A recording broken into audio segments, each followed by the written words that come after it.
Assalamualaikum warahmatullahi wabarakatuh. Alhamdulillah wassalatu wassalamu ala rasulillah la haula wala quwata illa billah amma ba'du. Kita sekarang bahas hadis qudsi.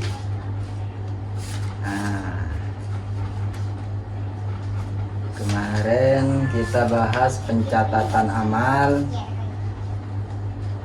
Sekarang kita ini sudah Allah Maha Pengampun, lagi menerima taubat sudah. Jadi sesering apapun kita bermaksiat, selama hamba itu mau bertobat, Allah pasti akan mengampuni. Ini sudah kita bahas. Ini juga kita sudah bahas. Jangan pernah bosan bertaubat. Sampai-sampai di hadis qudsi lainnya itu Allah nggak pernah bosan menerima taubat seorang hamba hingga hamba itu yang bosan untuk taubat. Seperti itu ya.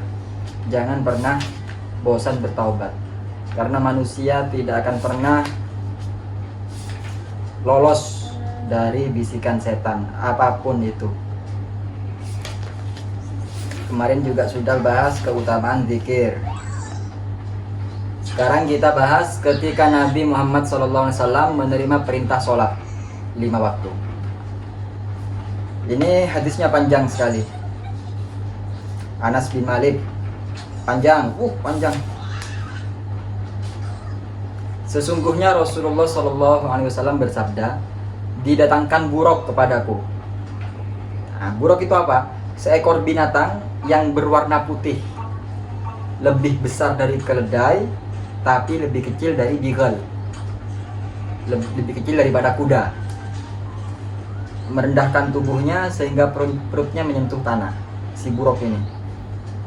Lalu aku menungganginya, ia pun membawaku pergi sampai ke Baitul Maqdis. Baitul Maqdis ini Palestina. Aku mengikatnya sebagaimana yang dilakukan oleh para nabi, diikat, diparkir. Kemudian Nabi ini masuk ke dalam masjid dan melaksanakan sholat 2 rakaat. Setelah selesai sholat, langsung keluar. Tiba-tiba Jibril datang kepadaku dengan membawa semangkok arak dan semangkok susu. Tadi ada arak, ada susu. Kamu pilih yang mana? Susu di tangan kananku, arak di tangan kiriku, katanya Jibril, tapi nggak nyanyi. Lalu Nabi Muhammad SAW milih susu. Apa kata Jibril? Engkau telah memilih kesucian, pilihanmu tepat. Yang kau pilih adalah fitrah. Selanjutnya Jibril membawa Nabi Muhammad naik ke langit. Ini panjang ini. Langit pertama ketemu Nabi Adam dengan pertanyaan, dengan skenario. Ngetok pintu langit pertama. Lalu penghuni langit pertama tanya, siapa di luar? Aku Jibril. Sama siapa? Sama Muhammad. Oh, dibukakan pintu. Ternyata langit pertama ada Nabi Adam.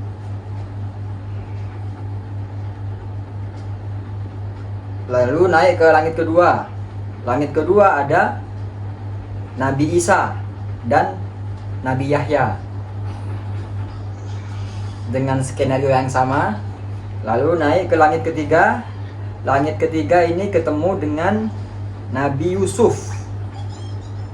Nabi Yusuf alaihissalam yang rupawan luar biasa.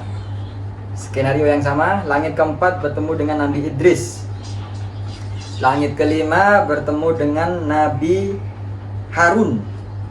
Langit keenam Nabi Musa. Langit ketujuh Nabi Ibrahim. Nabi Adam, Nabi Isa dan Yahya, Nabi Yusuf, Nabi Idris. Nabi Idris ini kisahnya yang meninggalkan sandal itu, Nabi Idris. Yang kelima Nabi Harun. Yang keenam Nabi Musa. Yang ketujuh Nabi Ibrahim. Yang nanti akan terjadi dialog, nego-negoan, itu negosiasi di langit ke-6 ketika bertemu dengan Nabi Musa. Di langit ketujuh ada Nabi Ibrahim, bapaknya para nabi. Di langit ketujuh ini luar biasa. Di sana ada namanya Baitul Makmur. Setiap harinya ada 70.000 malaikat memasuki Baitul Makmur itu, masuk, keluar, dan gak masuk lagi. 70.000 malaikat yang masuk di Baitul Makmur. Lanjut, setelah ketemu Nabi Ibrahim dengan suasana yang luar biasa, lalu dibawa ke Sidratil Muntaha. Ternyata daun-daunnya itu seperti telinga gajah. Daunnya seperti telinga gajah, besar berarti. Daunnya aja ini. Dan buahnya seperti tempayan. Apa itu tempayan? Apa itu tempayan? Ya, wadah. Wadah. Buahnya seperti tempayan, buah daunnya seperti daun gajah, telinga gajah. Besar berarti besar ya. Karena kita juga besar nanti di akhirat. Di surga nanti kita besar 30 meter. Ya, sama aja jatuhnya. Cuman tinggal skillnya aja, skalanya aja diperbesar. Seperti itu ya. Lalu naik ke Sidratil Muntaha.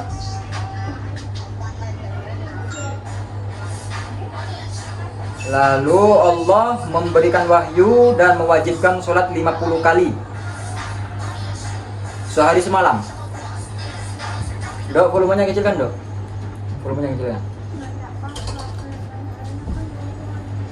Kecil kan, Dek? Nggak dengar ini, Dok.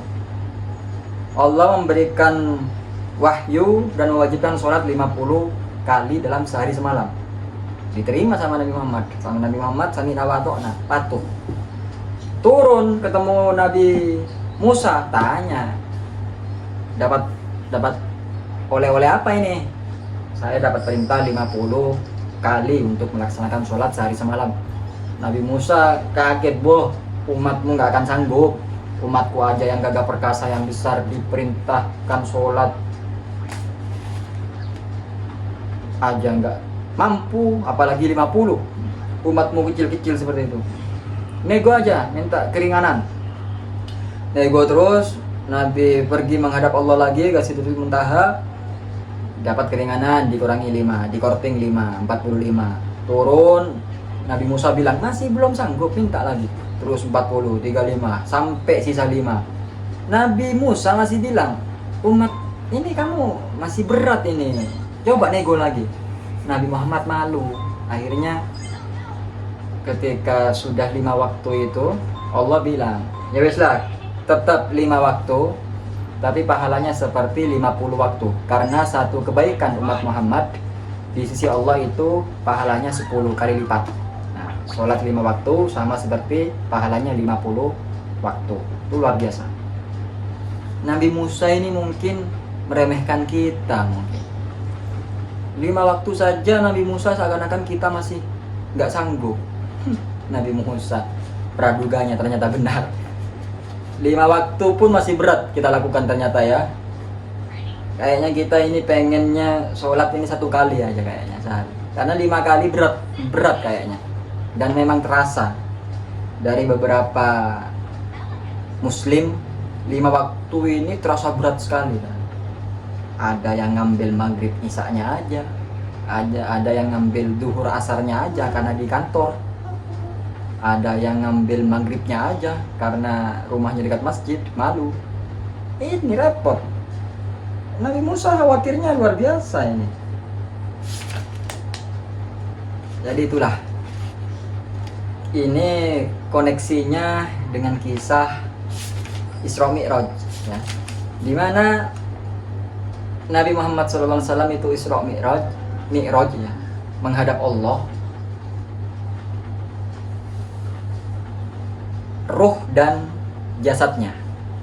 Sehingga kenapa menjadi heboh ya, karena dengan jasadnya. Kalau enggak sama jasadnya, cuma ruh aja, nggak akan heboh. Kaum kafir Quraisy itu nggak akan heboh. Tapi karena sama jasadnya heboh. Lu kok bisa pergi ke Palestina, naik ke langit kok dalam waktu yang sangat singkat sama jasadnya, akhirnya heboh. Nah, inilah mi'rajnya Nabi Muhammad SAW dengan jasadnya. Dan kita umat muslim, mi'rajnya orang mukmin itu dengan sholat. As-sholatu mi'rajul mu'minin. Sholat itu adalah mi'rajnya orang-orang beriman. Jadi ketika kita sholat itu seperti kita mi'raj, menghadap Allah. Makanya etika-etikanya dalam sholat itu dipakai, pakai baju harum, bersih, Ya, terus tidak ongak-angop, tidak garuk-garuk. Ketika ada orang lewat, jangan lewat di depannya, karena memang kita menghadap Allah di sana, Mi'raj. Nah itu. Sementara itu aja dulu terkait pembahasan kita hari ini tentang kisah Isra Mi'raj dan Nabi Muhammad mendapatkan perintah sholat 5 waktu. Semoga bermanfaat. Subhanakallahumma wa bihamdika asyhadu an la ilaha illa anta astaghfiruka wa atubu ilaik. Assalamualaikum warahmatullahi wabarakatuh.